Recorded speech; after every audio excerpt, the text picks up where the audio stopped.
We are aware that the climate is devastating almost every socio-economic sectors of our countries. What we do within the center, one of the major activities is release climate outlook before the beginning of the season and share what have been happening for the last several months to address the climate of the world over the last several months, climate of the region over the last several months, and then the countries have also look at what the implication the world and regional climate has on them. And we are releasing what we will be expecting in Uganda and the region rainfall will look like. So that's one of the critical things that we are doing here. Aside on that, we are also doing a youth forum where we have brought one of our best scientists from the world, Professor Semasi, Kiwanuka, and many others, the best, the cream in the whole world. We believe they should help us to network with the youth, and so that we can hand over in terms of climate science to the youth for the next generation challenges of this particular region of the world. One of the challenges we have had in application of climate information, we give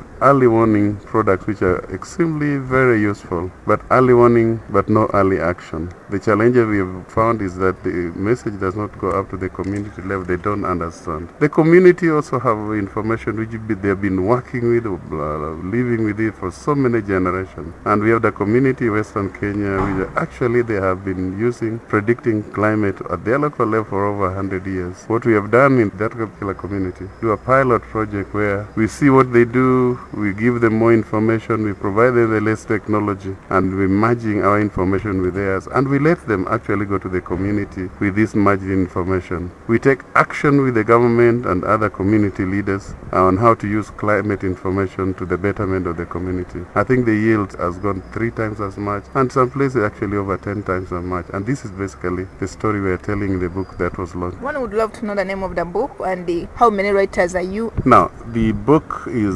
integrating indigenous knowledge with climate science for community risk development or risk reduction. And the authors are, if you look through it, is everybody everywhere, including protecting the technology of indigenous people, because they don't want to release it to anybody.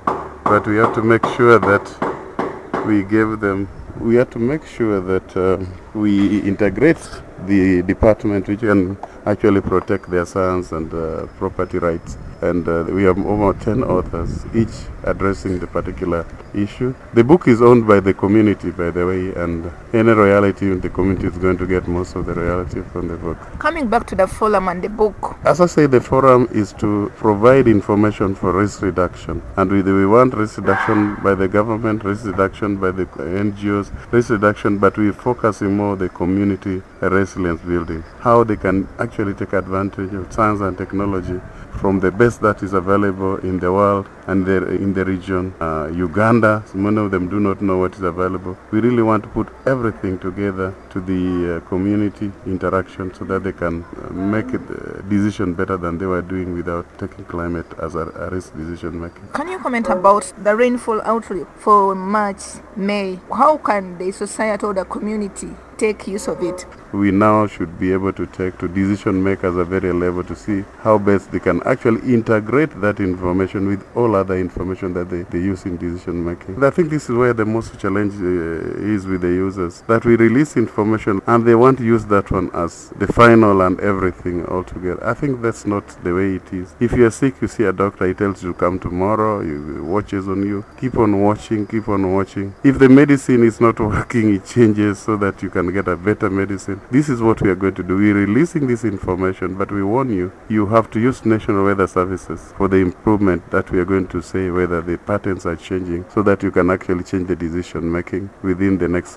few days or few weeks. My name is Prof Ogallo. I head the Climate Center in Nairobi as a director, and I'm in charge of all climate challenge of the region for Uganda and other member countries, working together with their national institutions.